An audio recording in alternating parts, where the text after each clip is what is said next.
ബാലു, ആദ്യത്തെ 1 മണിക്കൂർ പിന്നിടുന്നു. ഇപ്പോൾ ഒരു കംഫർട്ടബിൾ മെജോറിറ്റി എന്ന ഫീൽഡിലേക്ക് എത്തുന്ന നമ്പർ ഉണ്ട്. പക്ഷേ ആ നമ്പർ അത്രത്തോളം ഉറപ്പുള്ള നമ്പർ ആണോ എന്താണ് ഇനിയുള്ള വോട്ടിംഗ് പുരോഗമിക്കുമ്പോൾ നമുക്ക് അറിയേണ്ടത്. അവിടുത്തെ ഒരു ഫീൽ എങ്ങനെയാണ്? രതീഷേ, ഇതിനെ ഒരു ട്രെൻഡായി അപ്പുറം മറ്റേ നമുക്ക് എന്ത്, അതായത് ഒരു ഫല സൂചനകളിലേക്ക് നൽകുന്ന ഒരു ട്രെൻഡായി ഇപ്പോൾ കണക്കാക്കാൻ വേണ്ടി കഴിയുമോ എന്ന കാര്യം സംശയമാണ്. കാരണം ഈ EVM-ന്റെ വോട്ടിംഗ് ഇപ്പോൾ മാത്രമാണ്, ഏതാണ്ട് ഒരു 15 മിനിറ്റ് മുമ്പ് മാത്രമാണ് വോട്ടെണ്ണൽ ആരംഭിച്ചിട്ടുള്ളത്.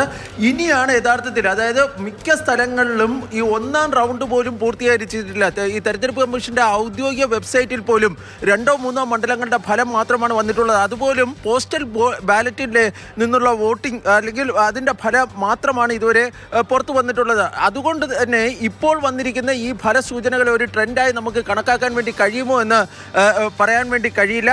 ഞാൻ അല്പസമയം മുമ്പ് വരെ ഉണ്ടായിരുന്നത് ഡൽഹിയിലെ BJP ഓഫീസിലായിരുന്നു. BJP ഓഫീസിൽ പോലും ഈ വരുന്ന ഫലസൂചനകൾ, കാരണം നമ്മൾ ഈ സ്ക്രീനിലൊക്കെ ഈ വലിയ ലീഡ് BJPക്ക് പറയുമ്പോൾ പോലും അവർ പോലും ഒരു ആഘോഷത്തിന്റെ മൂഡിലേക്ക് കടക്കുന്നില്ല എന്നത് വളരെ പ്രധാനം.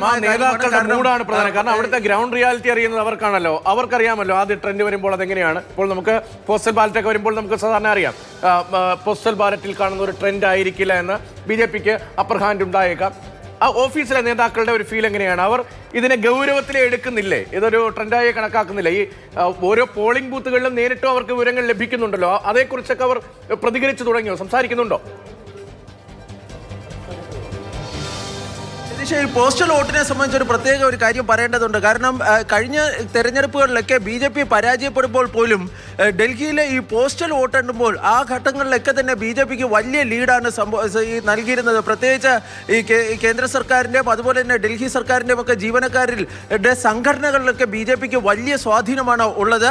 അതുകൊണ്ട് തന്നെ പരമ്പരാഗതമായി ഈ പോസ്റ്റൽ വോട്ടുകൾ എണ്ണുമ്പോൾ BJPക്ക് ഒരു എഡ്ജ് എക്കാലത്തും ഡൽഹിയിലെ ഈ പോസ്റ്റൽ വോട്ടുകളിൽ ഈ BJPയെ സംബന്ധിച്ചിടത്തോളം ഉണ്ട്. അതുകൊണ്ടാണ് ഈ പോസ്റ്റൽ വോട്ടിൽ നിന്ന് ലഭിക്കുന്ന ഫലത്തിന് അത്രത്തോളം വലിയൊരു ത്രസ്റ്റ് BJP നൽകാത്തതെന്ന് വേണം കരുതേണ്ടത്. പക്ഷേ നമുക്കറിയാം, BJP നേതാക്കൾ പോലും പറയുന്നത് ആദ്യ 3 റൗണ്ടുകൾ എണ്ണിക്കഴിയുമ്പോൾ, അതായത് ഏതാണ്ട് 10:15 മണിയോടുകൂടി തന്നെ ഈ ഡൽഹിയിലെ ഫലസൂചനകൾ എങ്ങനെയായിരിക്കും എന്നതിനെ സംബന്ധിച്ച് ഒരു ചിത്രം ലഭിക്കുമെന്നതാണ് ഇപ്പോൾ വന്നുകൊണ്ടിരിക്കുന്നത് എന്നുള്ളതാണ് BJPയുടെ വളരെ വയസ്സായിട്ടുള്ള തീരുമാനം. ആരും ഇപ്പോൾ കഴിഞ്ഞ തവണ ഹരിയാനയിലൊക്കെ കോൺഗ്രസ് ആഘോഷിച്ചതുപോലെ ആദ്യത്തെ ഫലസൂചന TV-യിൽ വരുമ്പോഴേ പായസം വെക്കാനും ജിലേബി വാങ്ങിക്കാനും പോയാൽ ഇതൊക്കെ പകുതി വിലക്ക് എടുക്കാൻ വലിയ സ്ക്രീനിൽ ഫലസൂചനകൾ കാണാനുള്ള സൗകര്യം ആം ആദ്മി പാർട്ടിയുടെയും BJPയുടെയും ക്യാമ്പുകളിൽ ഒരുക്കിയിട്ടുണ്ട്.